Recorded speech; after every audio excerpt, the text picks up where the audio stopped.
Listo, muy buenas noches. Damos inicio hoy 29 de junio de 2022 a las clases correspondientes a la guía de legislación laboral. En este caso, pues, escucharemos sustentación de una actividad relacionada con las distintas formas de protección por estabilidad laboral reforzada y también abordaremos, de ser posible, lo correspondiente al tema de salarios. Entonces, pues le damos el uso de la palabra. No sé quién quiera comenzar sustentando su Profe, actividad. voy a empezar a mí porque no me siento nada bien y estoy que me voy a urgencia. Adelante, man. Estoy aquí por la clase, entonces le Adelante. agradezco. Adelante.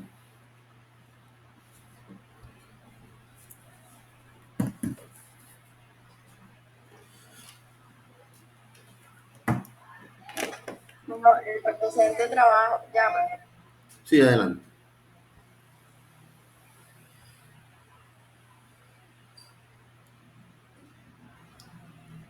No me vaya a leer la actividad, solamente explíqueme lo que usted comprendió, qué investigó, dónde lo investigó. Eso es lo que necesito. Ok, bueno, le voy a leer la introducción, profe, a Ok. mi trabajo. Ok. En el presente trabajo se da a conocer la estabilidad laboral reforzada como un derecho y un principio que protege la relación contractual a favor del trabajador, garantizando la permanencia en el empleo de la persona que se encuentra en estado de vulnerabilidad, siempre y cuando no haya una causal para su despido. Es decir, que el contratante no puede imponer su voluntad si esta va en contra de la vulnerabilidad que está expuesto el trabajador. No obstante, el empleado no debe valerse del amparo que le confiere la ley para no llevar a cabo el cumplimiento del contrato de trabajo. Se puede ver cómo la Corte Constitucional ampara la estabilidad laboral reforzada por medio de sentencias desde cualquier punto de indefensión que se pueda presentar el trabajador ante el empleador, es decir, la estabilidad laboral reforzada en estado de debilidad manifiesta por estado de salud, mujeres embarazadas, los discapacitados, incluso cualquier tipo de acoso laboral que se dé durante el contrato laboral.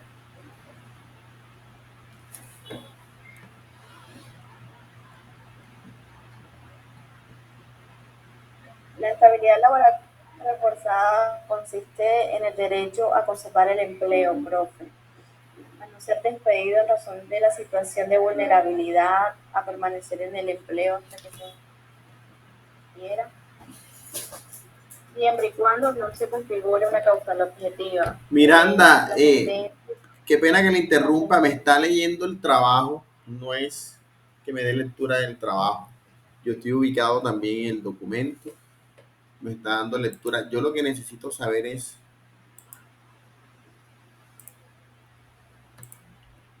¿qué entendió usted del trabajo? Eso es lo que necesito saber. Hábleme de la estabilidad laboral reforzada sin observar su trabajo. Fue un trabajo que realizaron a mano, fue un trabajo que tuvieron que estudiar antes de proyectarlo a sus hojas.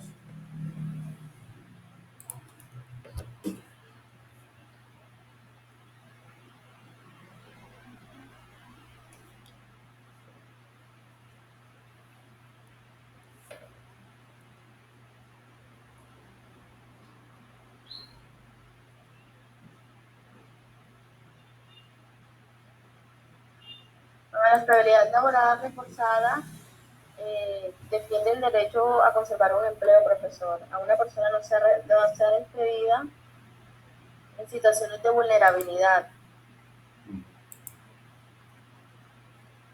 sin ninguna causa justa.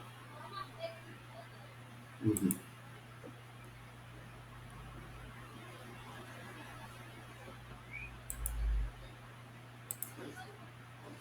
Entonces, ¿qué es estabilidad laboral reforzada?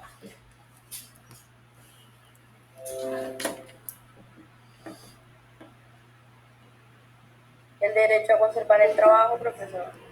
El derecho a conservar el trabajo. Sí, aunque una persona no sea despedida en un estado de vulnerabilidad. ¿Cuáles son esos estados de vulnerabilidad a los que usted se refiere? Una mujer en embarazo, discapacitados, Ajá. por razones de salud. Si una persona tiene un resfriado, goza de la estabilidad laboral reforzada.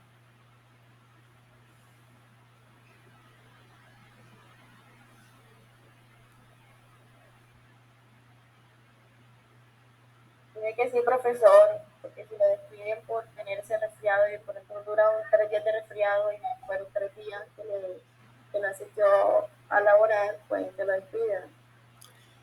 Si el resfriado le dieron una incapacidad de un día, no fue hoy por la incapacidad y el día de No fue mañana por no va, despedir. ¿goza de estabilidad laboral reforzada o no?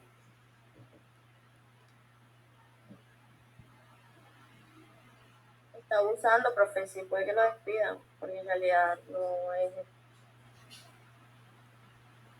Y solamente le dan un día de incapacidad, que es el día en el que ella no asistió, pero el siguiente día y él está abusando. ¿Cuál es la sanción que aplica al trabajador por despedir sin justa causa, por despedir en estado de incapacidad al trabajador?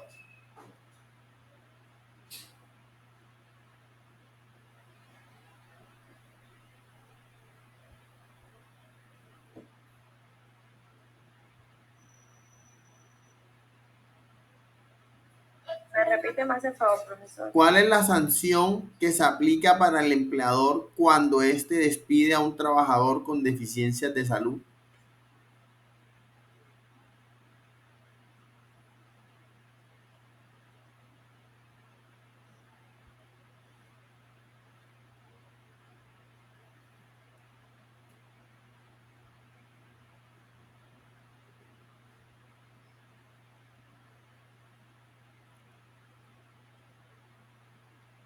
Para las demás compañeras también.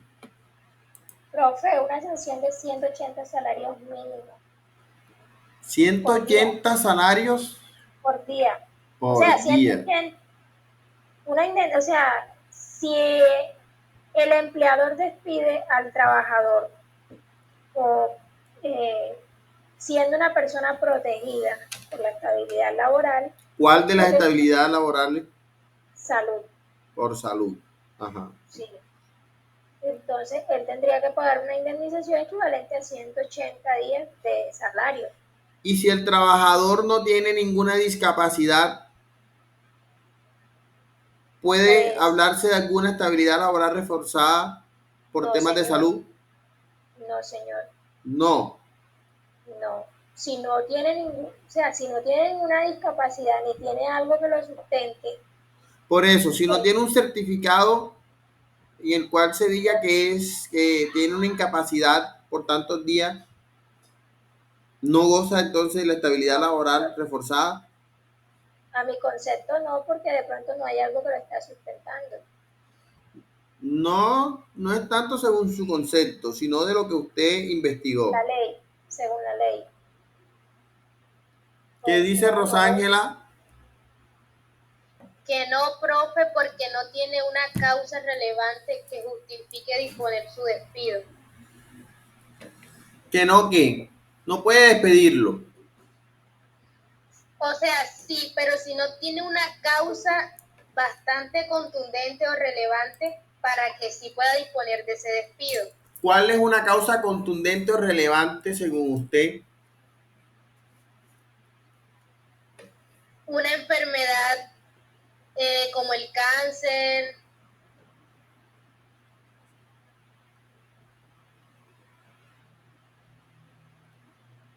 Pero por eso, y si tiene cáncer y no tiene una incapacidad,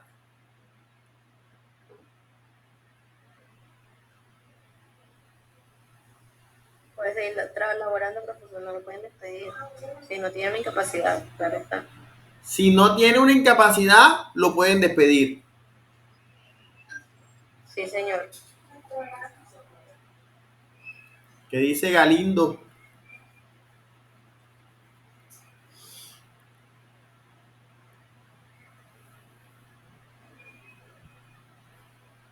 Por ejemplo, bueno, con una docente, ella tiene cáncer en el estómago. Y ella, a lo que se le acabó la incapacidad que le dieron, ella tuvo que volver a laborar, aún así, estando bastante delicada de salud, con quimioterapias y demás. Y tuvo que buscar una persona que diera las clases por ella porque no le permiten, sino le dijeron que presentara la renuncia. Listo, entonces, pero no la han despedido. No la han despedido, ¿no? Porque ella es empleada pública. Pero al empleado público también se le puede despedir. Claro, pero aún no la han despedido porque, como le digo, le están dando tiempo para que consiga la otra incapacidad. Entonces, la respuesta de ustedes es que si no tiene incapacidad, puede entonces el empleador, aunque la persona tenga un estado de salud, puede el empleador despedirlo por cuanto efectivamente no hay incapacidad, ¿cierto? ¿Cuál es la ley que habla de la incapacidad, que habla de la estabilidad laboral reforzada por temas de salud? Si es que hay alguna ley. La sentencia de 386 de 3 de septiembre de 2020. Pero hay una ley. La ley 361 de 1997, en su artículo 26. Vamos a ver. Ley. Ley 13, artículo 26, exactamente del 20. No le escuché a ninguna de las dos. ¿Cuál es la ley? Ley 361. Exacto, de 1997. Artículo 26. Vamos a ver.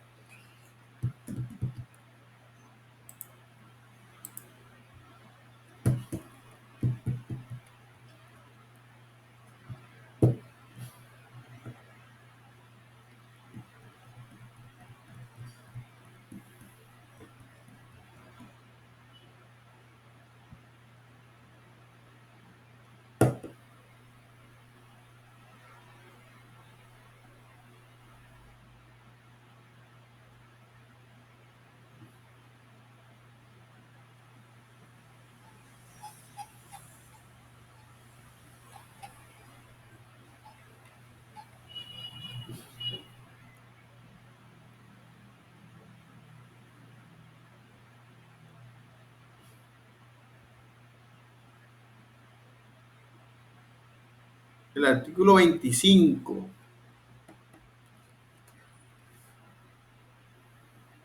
Es el 26, profe, 26. Perfecto.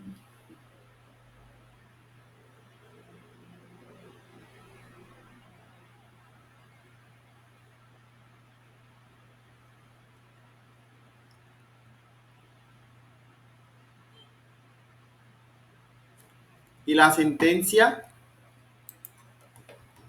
La sentencia de 386 del 3 de septiembre de 2020. Momento.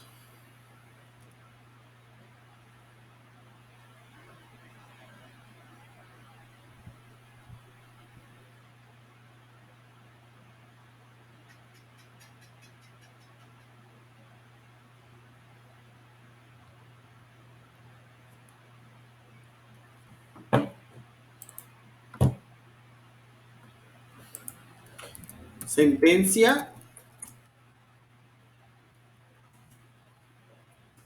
386 del 3 de septiembre de 2020.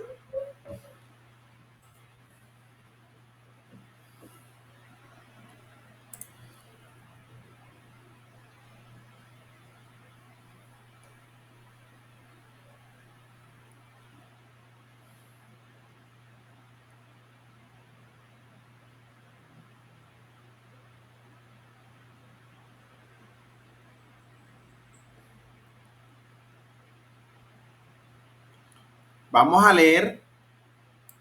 ¿Quién buscó esta sentencia? ¿Quién fue?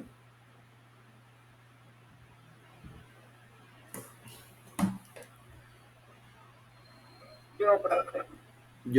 ¿Quién? Qué pena. María Miranda. Miranda. Bueno, como Miranda está enferma, otra persona que nos colabore con la lectura.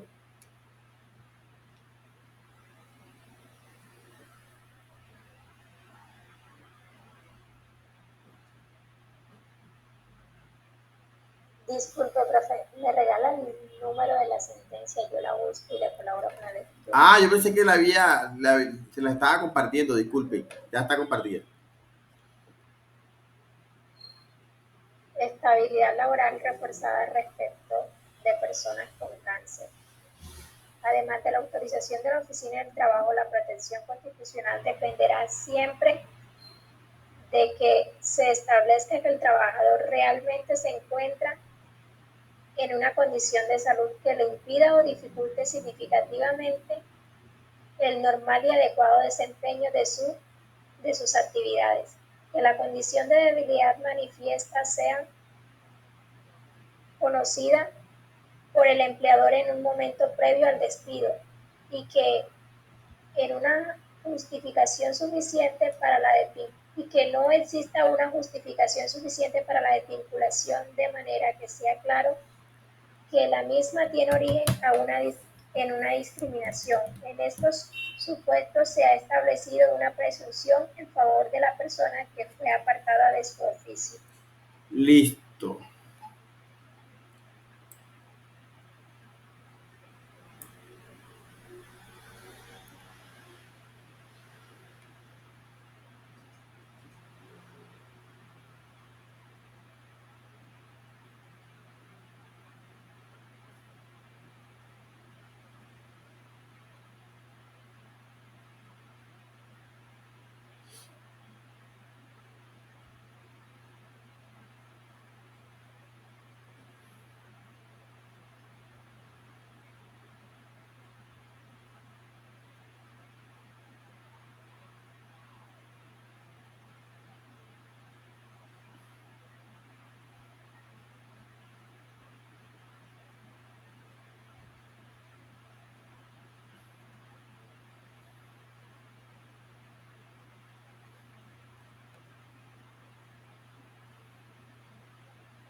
Vamos a leer. Vamos a prestar mucha atención los que estamos conectados. Voy a dar lectura, pero vamos a prestar atención. Listo. Nos dice la misma sentencia que citó la compañera. De conformidad con los hechos narrados y probados durante el trámite de tutela y en línea con las consideraciones previamente expuestas, la sala encuentra que en este caso se acreditan los requisitos que ha previsto la jurisprudencia constitucional para garantizar el derecho a la estabilidad laboral reforzada del accionante, tal como se verá a continuación. Arnaldo de Jesús Pájaro Sequea mantuvo una vinculación laboral con Sodexo, que es una empresa desde el 1 de marzo de 2014 hasta el 28 de febrero de 2019, mediante contratos de trabajo a término definido de un año que se ejecutaron de manera ininterrumpida. Es decir, estamos hablando, si nos dice contratos de trabajo a término definido de un año, estamos hablando de qué tipos de contratos. Contrato fijo. Contrato a término fijo, que se prorrogaron entonces desde el 14 de febrero, desde el 1 de marzo de 2014 en adelante, ¿cierto? Entonces, nos dice, durante la vigencia de la relación laboral, el 6 de septiembre de 2018 fue diagnosticado con una masa en la región frontal de su cabeza. Tras una operación en la que fue extraída parcialmente y una biopsia, se determinó que se trataba de un glioblastoma. No sé si esa es la pronunciación correcta, no tiene tilde ni nada. Glioblastoma. Esto es un tumor maligno o cáncer tal como se desprende de la historia clínica aportada al proceso. La existencia de esta afectación médica la puso en conocimiento de su empleador, a quien le notificó por escrito sobre su estado de salud.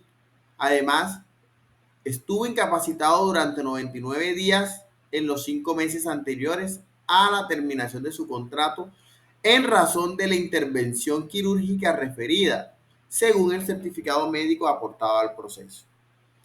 Es claro entonces, vamos a ver, es claro entonces que en el marco de su vinculación laboral, el señor Arnaldo de Jesús experimentó una condición de debilidad manifiesta ocasionada por su enfermedad. Además, dicha condición incidió sustancialmente en el desempeño de sus labores de forma regular y efectiva. Durante el trámite de tutela, el accionante fue insistente al manifestar que sufrió convulsiones durante el desarrollo de las actividades para las que fue contratado. Aunque Sodexo negó que ello hubiese ocurrido, no aportó prueba alguna, siquiera sumaria, de lo anterior. Con todo, el hecho de que el accionante hubiese estado incapacitado durante 99 días en los últimos 5 meses en los que trabajó para Sodexo, es decir, más de la mitad de ese tiempo, es prueba suficiente de la afectación de sus funciones. Incluso la última incapacidad que reportó tuvo lugar en enero de 2019 y se prolongó durante 10 días. Para la sala se encuentra probado que la situación médica del accionante implicó desmejoras en su rendimiento y la imposibilidad de desarrollar normalmente sus funciones dadas sus múltiples y prolongadas ausencias por incapacidad. Las afecciones médicas del trabajador persistieron hasta el momento de terminación de su contrato, lo cual ocurrió el 28 de febrero de 2019. Esto quiere decir que para cuando fue desvinculado de Sodexo, el accionante presentaba un problema de salud que le impedía o dificultaba significativamente su adecuado desempeño profesional en condiciones normales. Esta situación, además, no requiere ser probada de manera calificada como lo insinúa la demandada al afirmar que para ese momento el actor no se encontraba incapacitado y no tenía un desmejorado estado de salud. Esta aproximación a la situación del señor Pájaro Sequeira desconoce que ya había sido diagnosticado con cáncer y que necesitaba recibir quimioterapia y radioterapia como tratamientos paliativos. Queda claro que existían elementos objetivos que daban cuenta de la indefensión del trabajador. Tal como lo sostuvo la sala previamente, la protección otorgada en estos eventos no depende de una certificación de la disminución laboral. De hecho, es normal que por tratarse de una enfermedad catastrófica las consecuencias de padecer cáncer se agraven con el tiempo. Tal es el caso del accionante que, aunque tuvo un primer concepto favorable de recuperación, en la actualidad el mismo varió a desfavorable. En este contexto es posible concluir que el estado de salud del accionante, que fue el estado de salud del accionante lo que determinó la finalización de su contrato de trabajo, aunque Sodexo alegó la existencia de una justa causa, toda vez que el contrato de prestación de servicios que había suscrito con Cerromatoso había llegado a su fin. 3 argumentos que le permiten a la sala afirmar que el despido del señor Pájaro Sequeira fue un acto discriminatorio. En primer lugar, tal como se viene sosteniendo, el accionante había sido diagnosticado con una enfermedad catastrófica cuyas consecuencias son ampliamente conocidas y pese a que incluso estuvo incapacitado en el mes antes de su desvinculación, la accionada no solicitó el aval de la autoridad laboral correspondiente. En segundo lugar, la argumentación de Sodexo es contradictoria. Por un lado aseguró que el accionante no se encontraba en un estado de habilidad manifiesta, por el otro afirmó que le ofreció en varias ocasiones una reubicación laboral y este no accedió a su propuesta. No sería necesario ofrecer un cambio en las condiciones del contrato si no fuera consciente de las dificultades que un diagnóstico de cáncer puede acarrear para el desempeño de las funciones de un trabajador. En tercer lugar, la accionada reconoció al responder el cuestionario que le fue enviado por esta corte que había mantenido el contrato laboral al menos 2 trabajadoras que se encontraban en estado de embarazo, lo cual indica que no se encontraba imposibilitada para mantener también el vínculo con el accionante. Ahora bien, nos dice, por último, Conviene recordar que el vencimiento del plazo o de la prórroga de un contrato de trabajo a término fijo, como el del accionante, no es suficiente para concluir que la no renovación su terminación es eficaz. La Corte ha sostenido que el solo vencimiento del plazo inicialmente pactado, producto del acuerdo de voluntades, no basta para legitimar la decisión del patrono de no renovar el contrato.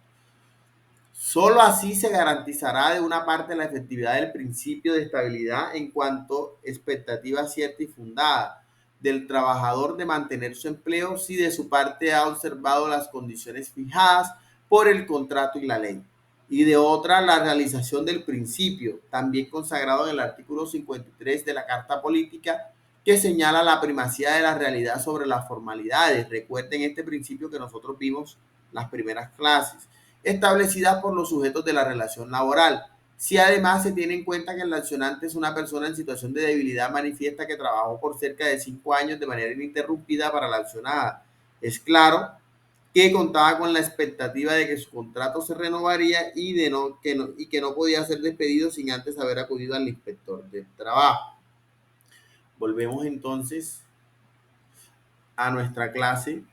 Chicas, es claro entonces que teníamos un error, ¿cierto? Y lo vamos a subsanar. No es necesario la incapacidad de la persona, vía jurisprudencial. Aquí el señor estuvo incapacitado en el mes de enero por 10 días y lo despidieron la última incapacidad fue en enero y fue por 10 días. Y lo despidieron terminando febrero, el 28 de febrero, es decir, cuando no estaba en situación de incapacidad. Pero ojo, sí tenía una afectación en su estado de salud y esa afectación la conocía el empleador. Esa afectación de su salud, por eso le hice la pregunta de resfriado, no debe ser cualquiera, debe ser una afectación en su estado de salud, ¿cierto? Que afecte el rendimiento del trabajador. Una afectación de salud que sea importante para el trabajador, ¿cierto? Y que además, o también, mejor dicho, afecte, ¿cierto? Su rendimiento en el trabajo. En este caso, el señor fue operado, el señor se le hicieron ciertos tratamientos, ¿cierto? Y ya no se encontraba no tenía incapacidad médica, es decir, podía ir a reincorporarse a su trabajo, ¿cierto? Y aún así lo despidieron, a pesar de que no había una incapacidad. ¿Qué hace la Corte? Tutelar su derecho por cuanto la Corte dice, ojo, él no está incapacitado médicamente, pero su estado de salud no depende de una incapacidad. Ya usted conoce la situación de su trabajador y no por el hecho que no tenga una incapacidad, usted no va a pasar sobre los derechos que tiene a conservar su empleo aún en el estado en que se encuentra. No va a poder cumplir las funciones porque, ojo, no tiene una incapacidad, lo que no quiere decir que su estado de salud ya se mejoró. Lo que no quiere decir que ya restableció su estado de salud. Lo que no quiere decir que él ya no padece la patología, ¿cierto?, que él le informó a usted previamente. ¿Hay una afectación de salud que continúa? Claro que sí. ¿Hay una incapacidad? No hay una incapacidad, ¿cierto? Entonces, en estos casos, cuando usted despide al trabajador y usted conoce la situación de salud que lo aqueja, aunque no haya una incapacidad, aunque no haya un dictamen médico legal, aunque no haya esa la hacen las juntas de calificación regional y la Junta de Calificación Nacional, ellos van a determinar la pérdida de la capacidad laboral, aunque no tenga un certificado de estas juntas, aunque no tenga un certificado de la EPS, aunque no tenga un certificado de la ARL. ¿Qué es lo que importa en virtud del principio de la realidad sobre la forma? Que usted tenga una afectación en su salud y que esta afectación de su salud también puede llegar a afectar su rendimiento en el trabajo, ¿cierto? Entonces, mal podía en el caso que se pone de presente el empleador decir, no, lo que pasa es que usted ya lo operaron y usted ya no sufre de nada. Tanto así que la realidad indica, según la lectura, que el trabajador pasó a tener un concepto favorable de rehabilitación a tener un concepto desfavorable posteriormente.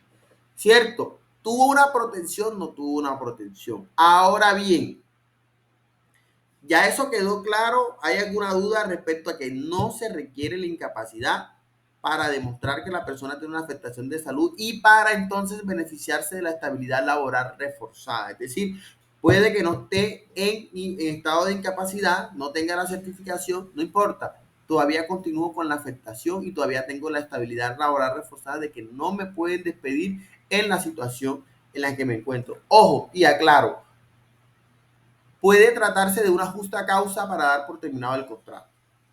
El hecho de que usted esté enfermo, el hecho de que usted esté embarazada, el hecho de que usted sea un prepensionado y demás, si usted da lugar a una justa causa para despido, lo van a despedir, porque usted no lo están despidiendo por su estado de salud, a usted lo están despidiendo por una justa causa debidamente establecida y de las que nosotros miramos. Creo que hace una semana y media, hace 2 semanas, miramos cuáles son las causales de despido con justa causa por parte del empleador y por parte de la terminación unilateral por parte del empleador y por parte del trabajador. Entonces usted puede estar gozando de estabilidad laboral reforzada, no le da el derecho a sustraerse de sus obligaciones, no le da el derecho de pasar sobre el reglamento interno de trabajo, no le da derecho de sustraerse las obligaciones que trae la ley, y si usted incumple o usted incurre en alguna de estas causales, será despedido con justa causa y no podrá alegar entonces ninguna estabilidad laboral reforzada. Ahora bien, cuando usted alega, cuando el empleador despide al trabajador en su situación de afectación de salud, ojo, se crea una presunción de discriminación, es decir, que el empleador lo despidió por su estado de salud. Es una presunción que trae la norma. Aclaramos, el empleador puede demostrar, ¿cierto?, que él no lo despidió por su estado de salud, sino porque le dio una justa causa. Estaba enfermo, sí, pero se me estaba robando los materiales, estaba hurtando los materiales, las herramientas de trabajo. ¿Lo puedo mantener en mi trabajo? No. A pesar de que goza una estabilidad laboral reforzada, me dio una justa causa y yo voy a proceder con el despido de este trabajador. ¿Lo despedí por su situación de salud? No. ¿Cierto? Es un despido, tiene una causal objetiva. Listo, se configuró una justa causa y no debo por qué mantenerlo en su sitio de trabajo por cuanto la persona no está cumpliendo las labores para las cuales fue contratada o está incurriendo en las sanciones, en las causales previstas en la ley para el despido con justa causa, ¿cierto? Entonces, ojo, cuando el empleador no tiene un motivo justo para despedirlo, entonces cuando se presume que lo ha despedido, ¿cierto?, en razón a su enfermedad, teniendo en cuenta su patología, teniendo en cuenta sus quebrantos de salud. Cuando no tiene una justa causa para despedirlo y aún así lo despide, entonces la norma dice, ojo, yo lo voy a arropar con una presunción, y es que usted lo ha despedido porque su estado de salud así lo permitió. Es decir, usted lo discriminó por su estado de salud, porque como ya está enfermo, ya se quiere deshacer de él. Esa es la presunción. Le toca entonces al empleador demostrar, no al trabajador. Le corresponde en el proceso al empleador demostrarle al juez que él no lo despidió por su situación de trabajo, de salud, sino que lo despidió por una justa causa. Ya tendrá que hacer las maneras como lo intentó Sodexo. Sodexo dijo que no lo despidió por su estado de salud, pero no probó entonces por qué lo despidió. ¿Cuál fue la justa causa que tuvo Sodexo para despedirlo? Cierto, la corte dice no son de recibo, no aportaste ni siquiera una respectiva prueba, y hay una presunción que lo cobija que usted no logró derrumbar, ¿cierto? Ahora bien, debe el empleador conocer esta situación.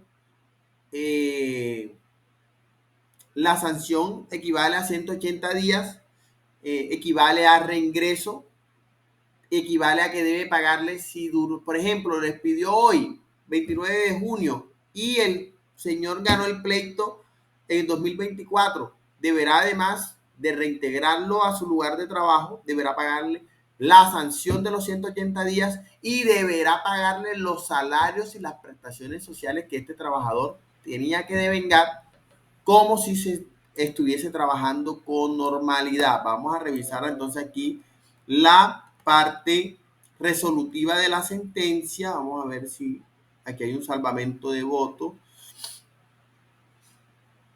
Nos dice aquí, la parte resolutiva nos dice, primero, revocar la sentencia proferida el 12 de junio de 2019 por el Juzgado Primero Promiscuo Municipal de Montelíbano, Córdoba, bajo un caso de nuestro departamento. Aquí revocaron la decisión de un juez de Montelíbano en primera instancia y el 22 de 2019 por el Juzgado Promiscuo del Circuito de Montelíbano, Córdoba, en segunda instancia. Es decir, los dos jueces del departamento de Córdoba dijeron que al señor no había que protegerle su derecho a la estabilidad laboral reforzada. En segunda instancia, que declararon improcedente la acción de tutela presentada por el señor Arnaldo de Jesús Pájaro Sequea, en su lugar conceder el amparo del derecho fundamental a la estabilidad laboral reforzada del accionante por las razones expuestas en la parte motiva de esta providencia. Segundo, declarar la ineficacia de la terminación laboral existente entre la empresa Sodexo y el señor Arnaldo de Jesús Pájaro Sequea. ¿A qué se refiere la Corte aquí cuando dice declarar la ineficacia de la terminación de la relación laboral? Las escucho.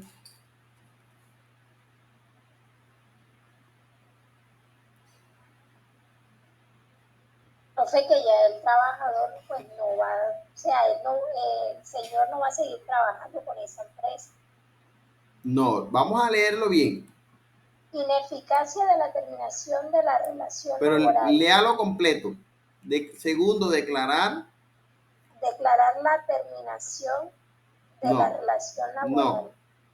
Declarar la ineficacia. O sea, que no fue eficaz, no se hizo de manera correcta, ¿sí? Algo así. Por eso, no se hizo de manera correcta aquí. El procedimiento, no despidieron, o sea, despidieron al señor, pero no demostraron por qué lo habían despedido, y fue despedido sin justa causa. Pero aquí no se debate si fue despedido con justa causa o sin justa causa. ¿Qué es lo que se debate aquí? La ineficacia, profe.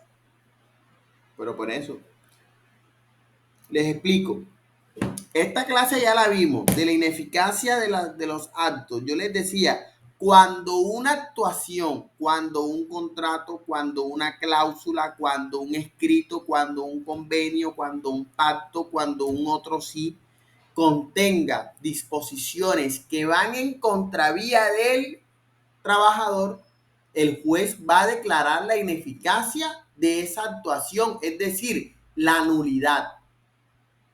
Por eso nos dice, declarar la ineficacia de la terminación de la relación laboral existente, es decir, el acto por medio del cual Sodexo comunicó la terminación del trabajo, del contrato de trabajo, es ineficaz, es decir, es nulo, no ha concluido el trabajo. Tú le dices a Sodexo aquí en esta numeral segundo de la parte resolutiva, declarar la ineficacia de la terminación de la relación laboral existente entre Sodexo y el señor Arnaldo de Jesús. Es decir, lo que ustedes dieron por terminado será ineficaz, es decir, es nulo, no se ha dado por terminado el contrato. Es decir, la actuación, el acto de terminación unilateral del contrato lo dejo sin efectos jurídicos. Y si lo dejo sin efectos jurídicos, quiere decir que nunca se produjo la terminación del contrato de trabajo. Listo. Para eso se refiere la palabra ineficacia en materia laboral. Cualquier acto, cualquier contrato, cualquier terminación, cualquier nuevo convenio, cualquier pacto que vaya en desmedro de los intereses del trabajador, el juez laboral y el juez de tutela, como lo estamos viendo, puede decretar la ineficacia de ese acto por el solo hecho de desmejorar al trabajador. Y la ineficacia no es más que dejarlo sin efectos. Entonces, el trabajador que se gana un salario mínimo, pactamos que ahora se va a ganar 500,000 pesos. Usted va a demandar ese acto, usted va a demandar ese pacto y el juez va a declarar la ineficacia y va a decir, no, esto nunca surtió efectos legales, lo declaro ineficaz. Es decir, lo declaro nulo y usted deberá pagarle todos los salarios que le quedó debiendo al señor, por cuanto no le admito por ningún motivo que usted le pague por menos del salario mínimo. ¿Cierto? Entonces, La ineficacia fue aquí, como Sodexo le dio por terminado el contrato al señor Arnaldo, la corte le dice, yo voy a declarar entonces la ineficacia de esa terminación, es decir, la terminación nunca existió. ¿Listo? ¿Quedamos claros? Sí, profe, ya, muchas gracias. Perfecto. Entonces, numeral tercero, ordenar a la empresa Sodexo que en el término de 15 días hábiles siguientes a la notificación de esta sentencia reintegre, ojo lo que les venía diciendo, reintegre al señor Arnaldo de Jesús Pájaro Sequea. Y vamos a mirar una situación. La tutela, los hechos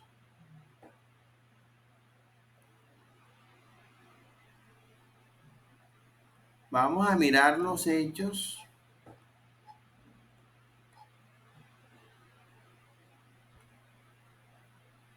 Al señor lo despidieron cuando, creo que fue un 28 de febrero, ¿cierto?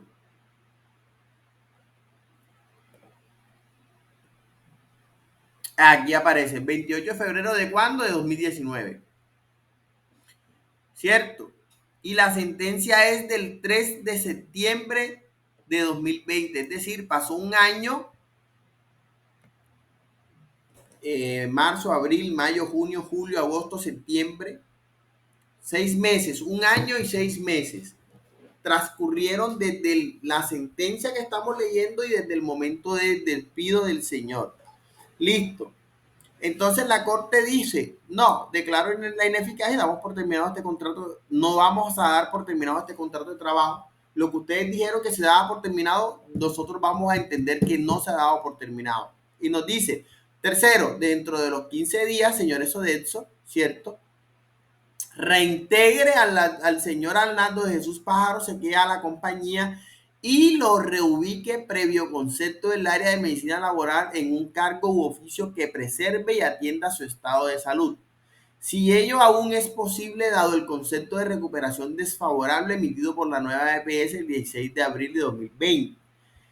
Y dos, le pague los salarios y las prestaciones sociales dejadas de percibir desde el 1 de marzo de 2019, es decir, desde el día siguiente en que lo despidieron, que corresponde al día siguiente a la fecha de su desvinculación y hasta el momento en que se haga efectiva su contratación. Listo, vean las consecuencias gravísimas. Cuarto, devolver al juzgado primero de instancia el expediente digitalizado para el trámite respectivo. Quinto, librar las comunicaciones. Ahora bien, por vía del proceso ordinario, ¿cierto? Que es el proceso que se hace. Ojo, esto es una sentencia de tutela, ¿cierto? El señor dijo, yo no voy a esperar a que un proceso se demore 1 año, 2 años, 3 años en la jurisdicción ordinaria laboral. Yo voy a irme por la acción de tutela, que es un trámite preferente, sumario, ¿cierto? Para la protección de mis derechos fundamentales de carácter inmediato. Tiene un plazo de 10 días el juez de tutela para fallar, ¿cierto? En ese orden, él acudió a la acción de tutela, entonces la corte ordena que se le paguen los salarios, que se le paguen las prestaciones, que lo reintegre y que se le pague desde el momento en que lo despidieron hasta el momento en que lo contraten. Debe pagarle todo como si hubiese trabajado, es decir, el señor no perdió absolutamente nada. Tarde o temprano Sodexo va a tener que pagarle todo como si hubiese trabajado, es la consecuencia. Además, el señor podrá demandar por la vía ordinaria y pedir entonces los 180 días de salario diario que a título de sanción que se le deberá imponer el juez laboral, porque la corte no podrá suplir, las funciones del juez natural. El juez natural aquí es el juez laboral. Es allí donde debe debatirse todo esto, pero como es algo que requiere una protección inmediata, por cuanto el señor va a dejar de tener sustento, va a dejar de llevar sustento a su familia, entonces, y además tiene una afectación de salud, entonces no es posible esperar un proceso que puede tardar tanto y que en consecuencia se haga por vía tutela. Lastimosamente tuvo que pasar 1 año y 6 meses por cuando el proceso subió a la Corte Constitucional.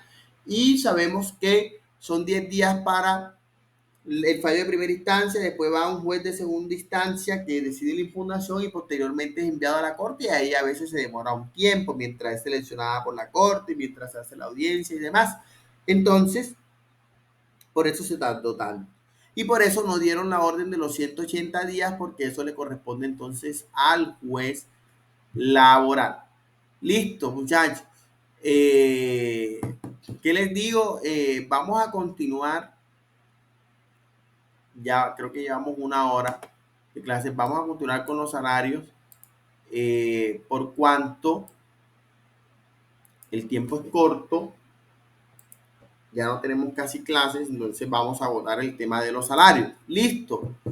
Muchachos, la pregunta les quedó claro o me di a entender, perdón, respecto al tema de la estabilidad laboral reforzada para las personas que tienen incapacidad o que tienen deficiencia en su estado de salud.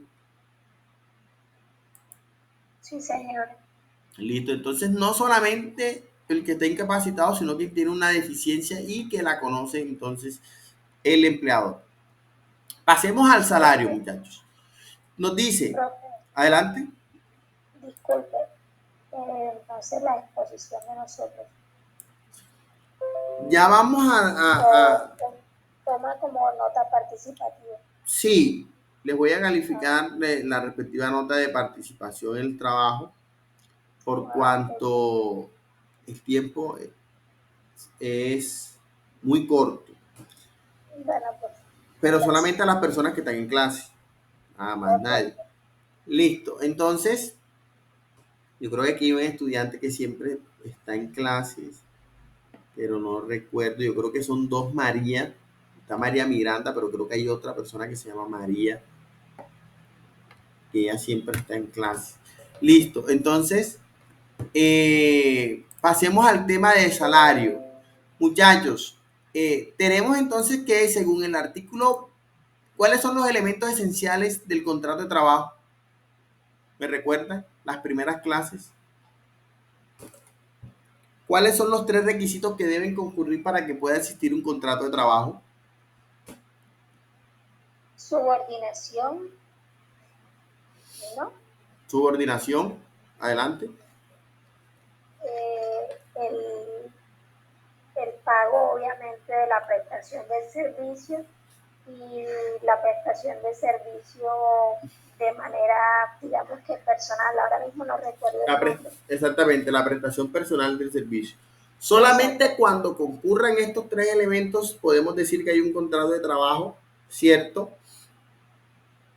Muy a pesar del nombre que se le quiera dar, siempre que concurran estos 3 elementos, siempre va a haber contrato de trabajo y habrá motivos para demostrarlo así por el respectivo juez. Listo, entonces tenemos el salario. Tenemos que el salario es la remuneración que recibe un trabajador, ¿cierto? Por los servicios que éste ha prestado, ¿cierto? Como ya sabíamos, nuestro empleador puede ser una persona natural o puede ser una persona jurídica. Miramos entonces el artículo 127 del Código Sustantivo del Trabajo, nos dice que hace parte del concepto de salario.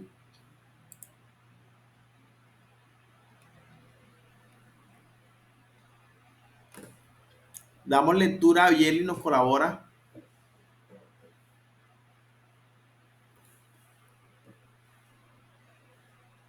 De conformidad con lo establecido en el artículo 127 del Código Sustantivo del Trabajo, constituye salario lo siguiente. Perdón, aquí, ya le voy a compartir. Ok. Perdón, desde aquí. Artículo 127, elementos integrantes. Estos son los elementos integrantes del salario. Constituye salario no solo la remuneración ordinaria fija o variable, sino todo lo que recibe el trabajador en dinero o en especie como contraprestación directa del servicio, sea cualquiera la forma o denominación que se adopte, como primas, sobresueldos, bonificaciones habituales, valor del trabajo suplementario o de las horas extras, valor del trabajo en días de descanso obligatorio, porcentaje sobre ventas y comisiones. Perfecto, entonces volvemos a nuestra diapositiva, ¿cierto? Aquí ya lo tenemos por separado. De conformidad con el artículo 127 del Código Sustantivo del Trabajo, constituyen salario los siguientes: las primas sobre sueldo y bonificaciones, ojo a esta palabra, habituales. Mi empleador todos los meses me reconoce 100.000 pesos, 120.000 pesos, además que por tal concepto, por tal cosa, por tal motivo. Ojo, eso hace parte de su salario. Entonces usted dice, no, a mí me pagan 1.100.000, pero mi empleador me reconoce 120.000 por tal cosa todos los meses. Esos 120.000 hacen parte de su salario. Realmente su salario no es de 1.100.000, realmente su salario es de 1.220.000 pesos, no 1.100.000. ¿Por qué es importante, muchachos? Porque hay muchos empleadores que no tienen en cuenta estos factores de salario para liquidar sus prestaciones sociales, ¿cierto? Y dicen, no, el básico, esto, ¿cierto? Pero no le tienen en cuenta lo que le entregan a usted habitualmente, ¿cierto? Y que el mismo constituye salario. Entonces nos dice, volvemos a la norma, constituye salario no solo la remuneración ordinaria fija o variable, sino todo lo que recibe el trabajador en dinero en especie, en dinero efectivo o en especie a través de cosas, como contraprestación directa del servicio, sea cualquier, ojo, nos dice, sea cualquiera la forma o denominación que se adopte. ¿A qué principio de derecho laboral hablamos cuando nos dice sea cualquiera la forma o denominación que se adopte? ¿A qué principio del derecho o legislación laboral se refiere esta parte?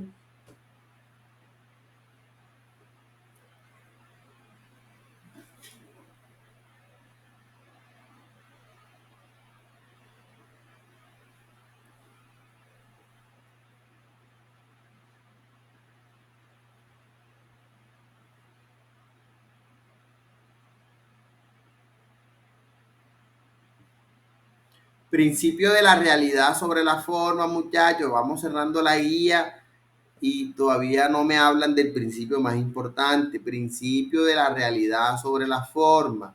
¿Qué quiere decir aquí? Aunque usted le dé el nombre que le quiera dar a esos 120.000 pesos que usted me da todos los meses, puede ponerle el nombre que quiera, eso hace parte de mi salario. Aunque usted quiera disfrazarlo como lo quiera disfrazar, hace parte de mi salario porque me lo da de manera habitual. Nos dice, constituye salario no solo la remuneración ordinaria fija o variable, sino todo lo que recibe el trabajador en dinero o en especie como contraprestación directa del servicio, sea cualquiera la forma o denominación que se adopte. Esto es el principio de la realidad sobre la formalidad, como primas, sobresueldos, bonificaciones habituales, el valor suplementario de las horas extras. Todos los meses hago horas extras. Eso hace parte de las horas extras, hace parte de su salario. Valor de trabajo en día de descansos obligatorios, si me toca trabajar el domingo, si me toca trabajar el festivo, siempre que lo haga de manera habitual, estos salarios, estas prestaciones, estos dineros, estas remuneraciones hacen parte de mi salario. Porcentaje sobre ventas y comisiones. Ejemplo, los que venden, los que trabajan con ventas de productos puerta a puerta o demás, que les dicen, bueno, por tantas suscripciones te vas a ganar, por tal venta te vas a ganar 1.000 pesos, te vas a ganar 2.000 pesos, te vas a ganar 3.000 pesos, te vas a ganar 5.000, 10.000 pesos. Esto, ¿y cuánto te pagan? No, 900.000, 1.000.000 de pesos y las comisiones. No, pero me calculan mis prestaciones sociales, me las liquidan de acuerdo a 1.000.000 de pesos. No, lo que usted recibe por comisiones también hace parte de su salario y el empleador deberá tenerlo en cuenta al momento de calcular, ¿cierto?, sus prestaciones sociales. Allí radica la importancia. Entonces, tenemos que hacen parte primas sobre sueldos, bonificaciones habituales, el valor del trabajo suplementario de las horas extras, los recargos nocturnos. Es decir, los recargos nocturnos es cuando usted trabaja de noche. Cuando usted trabaja en los periodos comprendidos desde 9 de la noche hasta 6 de la mañana, usted está trabajando en horario nocturno y lo que usted recibe a partir de ese horario también hace parte, ese valor extra, ese valor agregado también hace parte del concepto de salario. El valor del trabajo el día de descanso, cuando usted trabaja el domingo, cuando usted trabaja en festivo, ese valor agregado que usted recibe por esos días se va a computar como salario. Los porcentajes sobre ventas y comisiones, y más adelante miraremos el artículo 130 que nos dice los viáticos. Los viáticos permanentes constituyen salario en aquella parte destinada a proporcionar al trabajador manutención y alojamiento, pero no en lo que solo tenga por finalidad proporcionar los medios de transporte o los gastos de representación. Es decir, si usted trabaja aquí en Montería y tiene que irse, vamos a tomar el ejemplo de juzgado, hasta Montelíbano, ¿cierto? A prestar sus respectivos servicios, ¿cierto? Usted va a Montelíbano y te tiene que ir 2 veces a la semana. A usted le dan gastos de alimentos para que almuerce allá, gastos de pasajes y demás. Estos valores no hacen parte de su salario, porque estos valores son para transporte y para representación de su trabajo, de la empresa, de su empleador, ¿cierto? Pero cuando el empleador le dice a manera de ejemplo, oye, Erly, usted que vive en Lorica, véngase para Montería y yo le voy a pagar tanto dinero para que usted alquile, arriende una vivienda, le voy a pagar además 300, 400,000 pesos para que usted, mensuales, para que usted tenga sus alimentos, ¿cierto? Para que usted compre sus respectivos alimentos. Esto lo está comprando para representar, le está dando este dinero para representar en algo a la empresa. No, se lo está dando para su manutención y para su alojamiento. Entonces, estos valores sí hacen parte del salario, ¿cierto? Nos dice, 2, siempre que se paguen debe especificarse el valor de cada uno de estos conceptos, es decir, la manutención cuánto es y el alojamiento cuánto es. Los viáticos accidentales no constituyen salario en ningún caso. Perdón, le estoy leyendo y no estamos mirando. Cuando sea así me informa, que a veces creo que le estoy informando. Dice, siempre que se paguen debe especificarse el valor de cada uno de estos conceptos. Es decir, que si te voy a pagar alojamiento, debo especificar qué te voy a pagar. Si voy a darte manutención, tengo que especificar qué es por manutención. Nos dice, los viáticos accidentales no constituyen salario en ningún caso. Es decir, lo que usted tenga que pagar de un momento a otro por ir a tal parte, a tal lugar, eso no constituye, eso es accidental, no constituye salario. Son viáticos accidentales aquellos que solo se dan con motivo de un requerimiento extraordinario, no habitual y o poco frecuente. Es decir, fue algo esporádico. Hoy se dio que tenía que salir, hoy salgo y listo. No hay ningún problema. Esto no constituye salario. Véanse que el factor o el común denominador de todo esto es que reciba usted algo permanente, algo habitual. De allí radica entonces que va a constituir o no salario. ¿Dudas hasta el momento?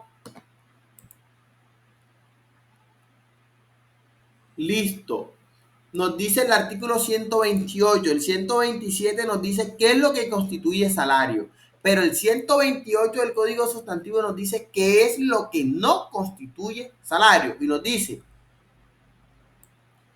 no constituyen salario las sumas que, ojo con las diferencias, aquí nos dice las sumas que ocasionalmente y acá nos dice que se reputa como salario lo que usted de manera habitual. Entonces, si de manera habitual recibo, hace parte de mi salario. Si de manera ocasional recibo, no hace parte de mi salario. Y volvemos al artículo 128.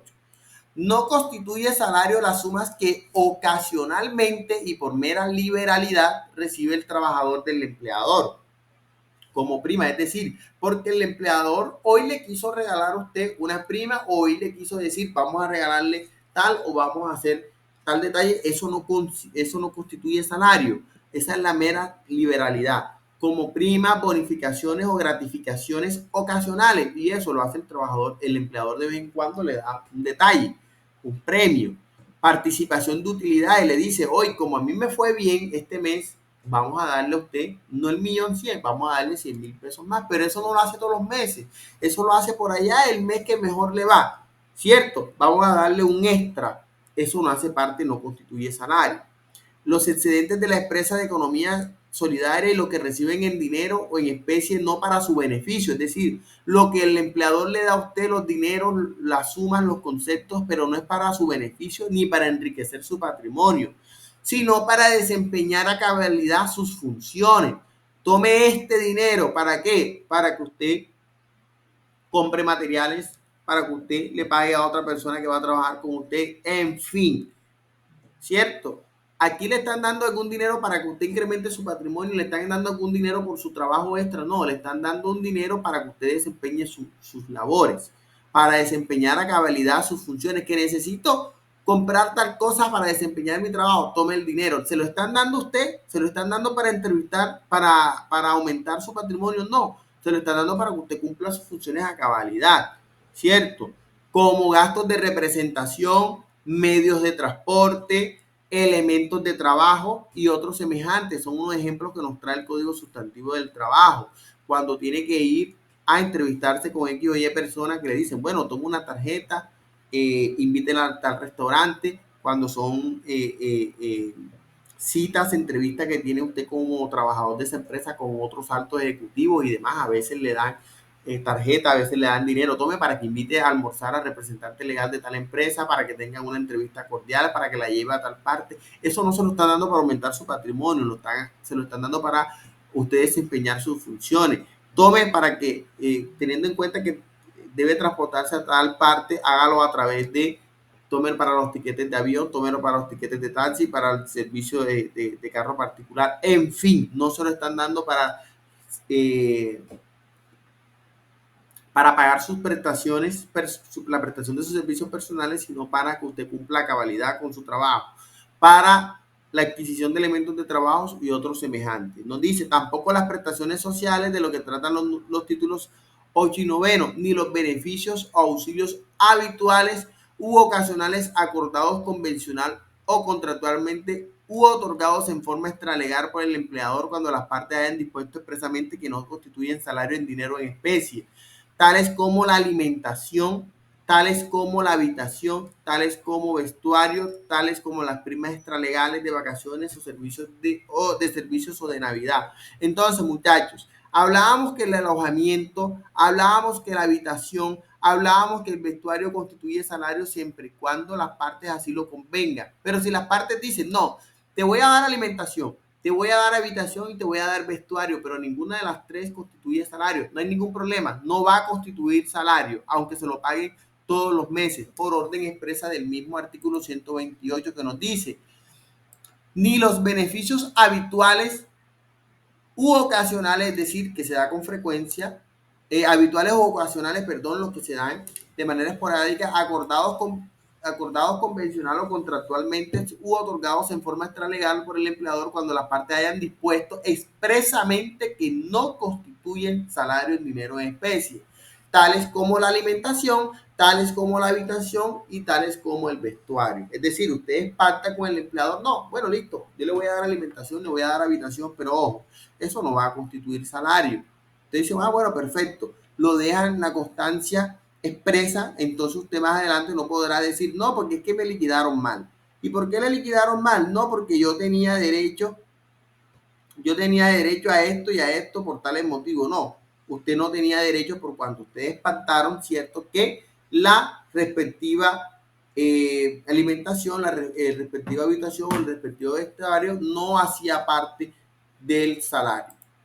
Listo. Nos dice entonces, según el artículo 28, que no hacen parte del salario la participación de utilidades. Es decir, cuando el trabajador dice, hoy me fue bien, le voy a dar tanto. El empleador, este mes me fue bien, le vamos a dar tanto de más. Eso no constituye salario cuando es de manera esporádica. Los excedentes de las empresas de economía solidaria, los gastos de representación, los medios de transporte, los elementos de trabajo, las prestaciones sociales, las dotaciones no constituyen salario, porque las dotaciones no se las están dando para que usted salga a pasear. Las dotaciones se las dan para que usted vaya a trabajar. los auxilios de alimentación, habitación y vestuario, siempre y cuando las partes hayan acordado que no hacen parte del salario. Las primas extralegales de vacaciones, de servicios o de Navidad tampoco hacen parte del salario y tampoco hacen parte, según el artículo 131, lo miramos, las propinas. Nos colabora Yerlis con la lectura del 131, por favor, aquí se lo estamos proyectando.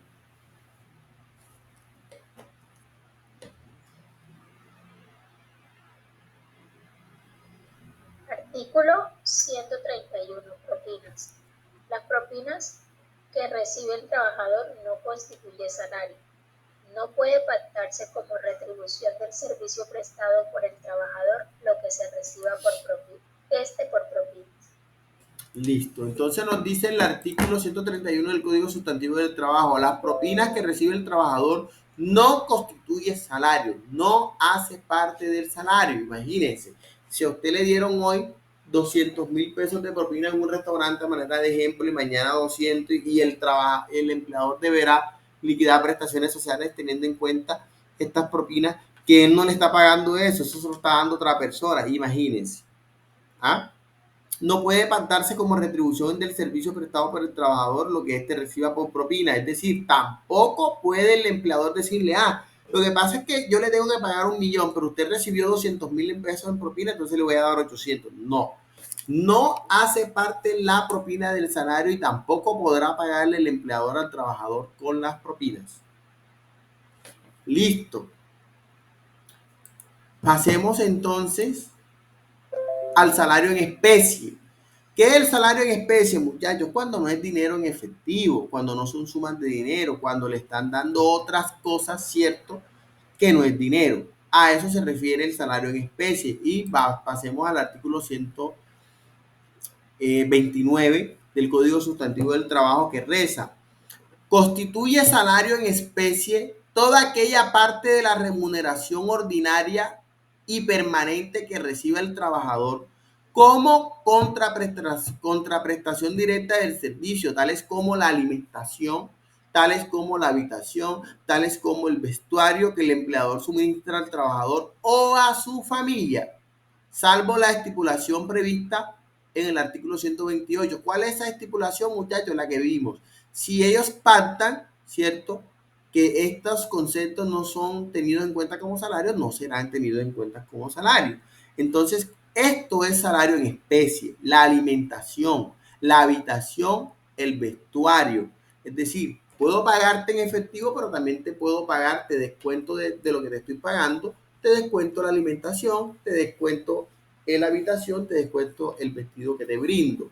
Nos dice el numeral segundo: el salario en especie debe valorarse expresamente en todo contrato de trabajo. Entonces, muchachos, ojo, para que el empleador pueda decirle a manera de ejemplo, o Yerly, o María, o Rosángela, es que te voy a descontar los 300 de alimento. Usted le va a decir, pero ¿dónde está firmado? ¿Dónde está expresamente que nosotros pactamos que el salario es en especie? ¿Dónde pactamos? ¿Dónde está el documento? ¿Cierto? Entonces, nos dice, el salario en especie debe valorarse expresamente en todo contrato de trabajo. Debe quedar claro, debe poder demostrarse que usted pactó. De lo contrario, el empleador deberá pagar su salario completo. A falta de estipulación o de acuerdo sobre su valor real, se estimará pericialmente, sin que pueda llegar a constituir y conformar más del 50% de la totalidad del salario. Es decir, ¿cuál es el máximo que pueden pagarle usted en salario en especie? El 50% de su salario. Pare de contar. De allí, no. Tiene que darme el 50 en efectivo y el 50 en especie, siempre y cuando nosotros hayamos pactado salario en especie.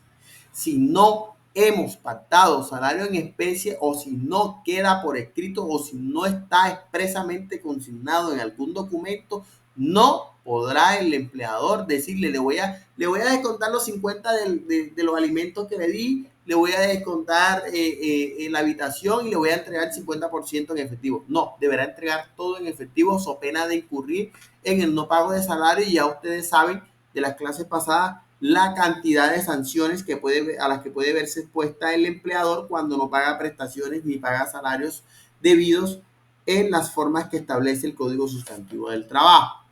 ¿Cierto? Ahora bien, ¿se puede pagar en especie el 50% del salario? Claro que sí. ¿Cierto? Pero ojo, la norma nos dice que cuando el trabajador se gane o devenga un salario mínimo legal, el valor del salario en especie no podrá exceder el 30%. Lo tenemos aquí en el numeral tercero. Nos dice, no obstante, cuando un trabajador devenga el salario mínimo legal, el valor por concepto de salario en especie no podrá ser del salario del 30%. Es decir, en la actualidad, quien se gane el salario mínimo, ¿cuánto puede recibir por salario y cuánto le pueden descontar por salario en especie? Los escucho.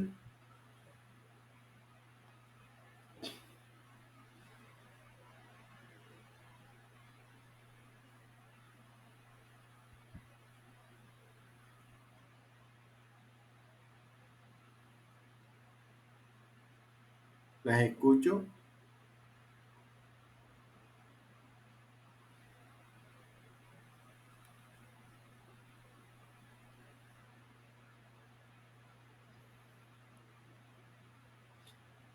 Profe, el salario está en 1.000.000 de pesos menos el 30%, sería un 0.7%.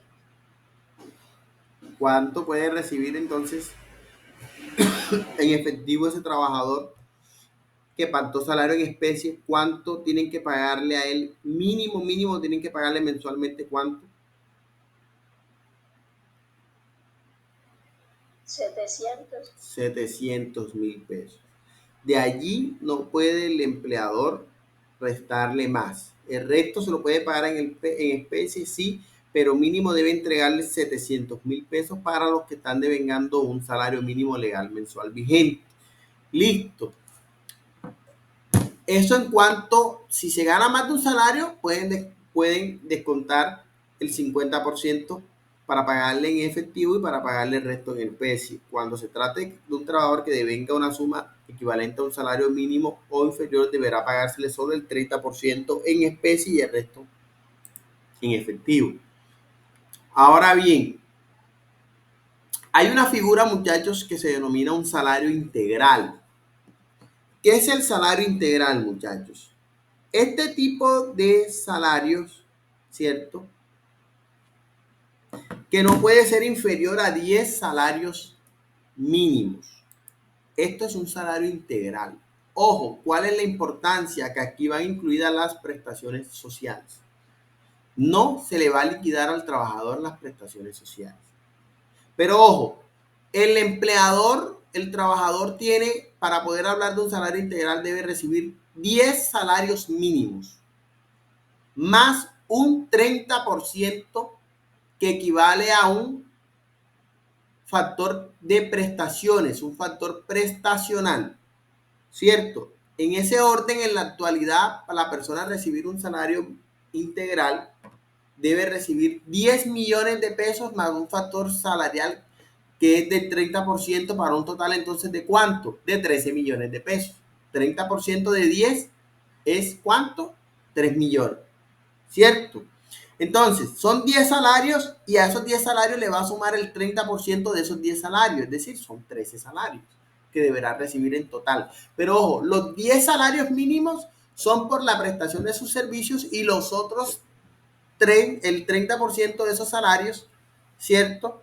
Será teniendo en cuenta, pues se le pagará por sus prestaciones. Listo, vamos a revisar el artículo 132 que nos habla del salario integral. Nos dice formas y libertad de estipulación.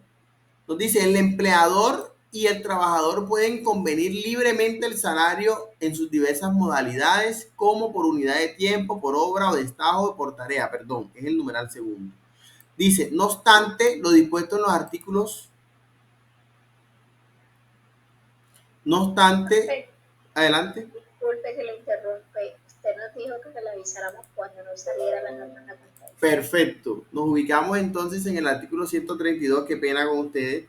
el artículo 132 nos indica, ¿cierto?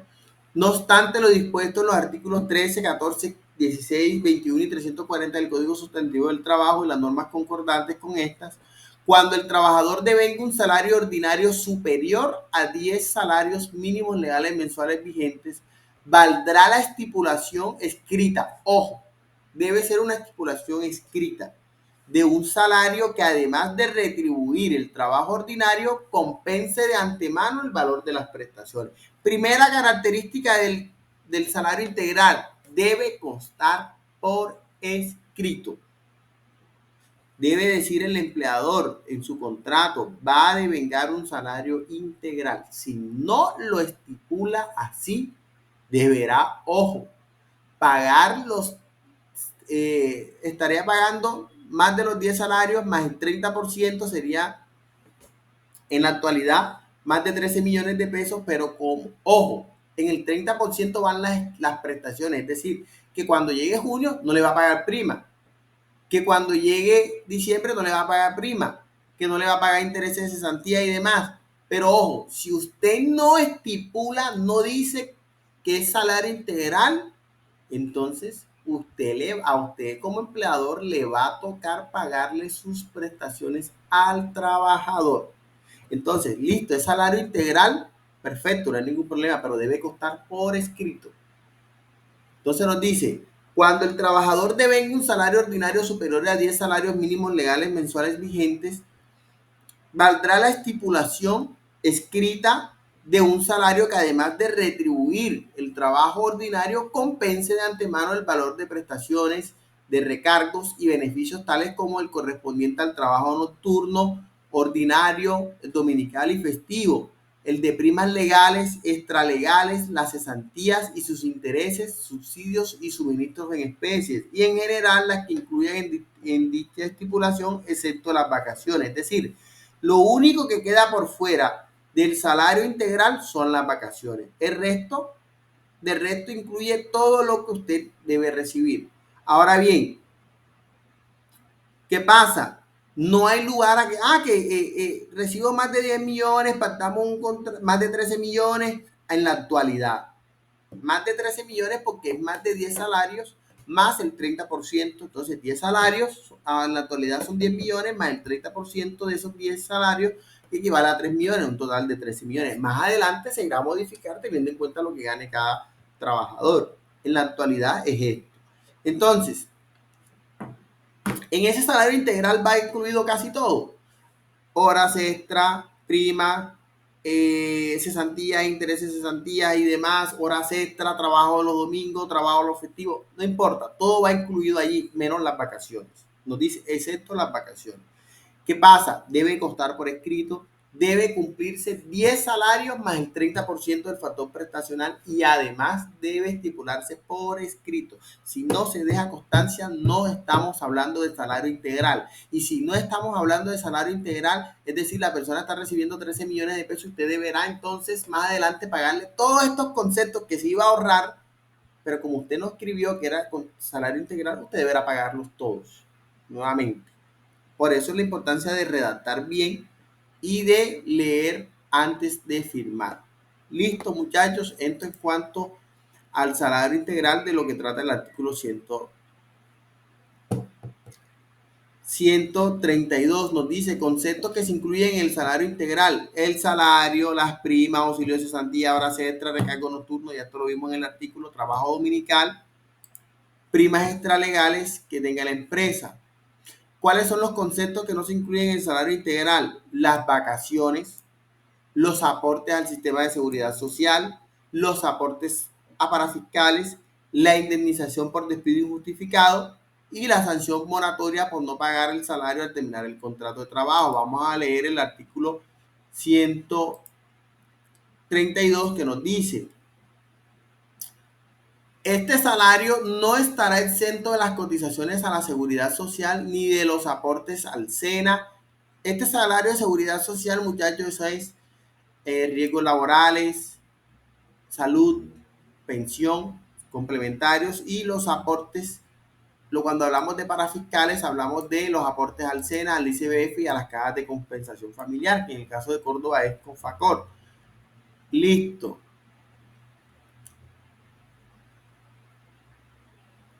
Eso en cuanto a, muchachos, al salario integral. ¿Hay dudas respecto a los temas que se trataron? ¿Quién tiene alguna duda? Que le haga saber que ya estamos próximos a terminar la clase.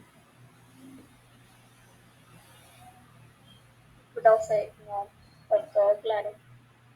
Perfecto, entonces, no siendo más, muchachos, damos por culminada la clase. Nos queda faltando un solo tema, lo agotaremos mañana. Si no alcanzamos el viernes, la actividad es virtual, entonces ya también cargaré las actividades. Van 2 clases que no les he cargado, o 3, no sé, no estoy seguro. Son 2, la de ayer y la de hoy, ¿cierto? No están. Sí, señor profe, y la actividad para la tarea para La subir tarea el para último subir texto. el pago, sí, efectivamente. No, ya eso ya, antes de que final, mañana, antes sí, ya la tienen cargada. Listo, muchachos, que tengan muy buena noche, que puedan descansar. Nos vemos Igualmente, en una profe. próxima clase. Hasta luego. Déjame mucho, muchísimas gracias. Bueno, hasta luego. Gracias, profe, que tenga buena noche.